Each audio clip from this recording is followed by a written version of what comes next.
This story was inspired by a photo. It began subtly, like a cough or a sneeze, a version of us with hollow eyes and stretched smiles. At first, I assumed they were just camera tricks, some glitch in the matrix of image capture. But then we saw them in mirrors when no one was looking. Then they answered to our names. I remember the day distinctly. It was my son's 4th birthday. We'd baked him a cake and arranged a small party with a couple of our closest friends. We took a picture of our smiling, unsuspecting boy between the candles. And that's when I first noticed her, a figure standing behind my son, wearing my skin like an ill-fitting nightshirt. It wasn't me. It couldn't be. I was standing right there, holding a fork like a scepter and grinning like an idiot. And yet this doppelganger wore my face like a grotesque mask, my mouth stretched into a smile that reached all the way up into my hairline. My eyes were dark, soulless pits, and in its hands it held a knife, not a fork. I shrugged it off. After all, how could I possibly explain such a thing? I mean, who could believe me? So I played the picture for laughs, making a joke of it in front of my wife and our friends. They laughed politely, though I could tell they were thinking I'd lost my mind. Even my son looked confused, his bottom lip trembling.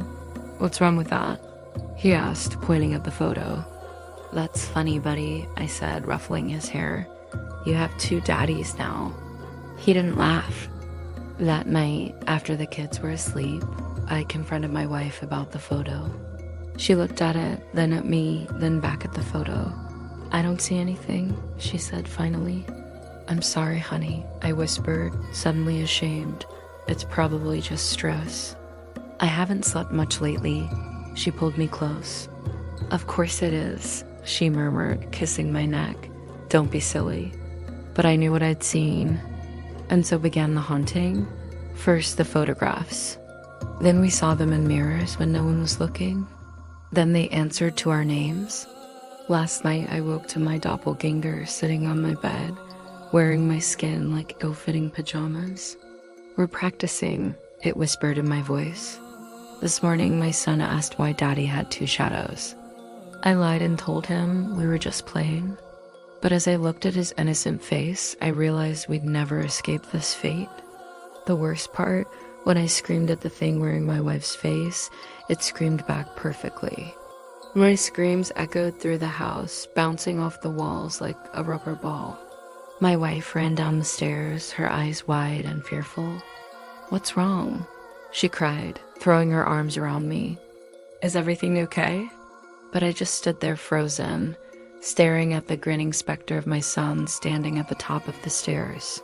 His teeth were long and sharp, like the fangs of some nocturnal predator. His eyes burned with an unholy light. He took a step down and his face contorted into a snarl. Suddenly he lunged. My wife screamed and I reacted instinctively, pushing her behind me. "Run," I yelled, grabbing her by the arm. She hesitated, glancing back at our son, then turned and fled. But as we raced away, I couldn't help glancing back. And that's when I noticed the photos hang crookly on the wall, taunting us with their distorted grins. The paintings were new, but they'd been there all along. I just hadn't noticed them before. Now the reflections don't match. The photos show them instead of us. And the front door is wide open, though no one remembers opening it. I think they're almost ready to go outside.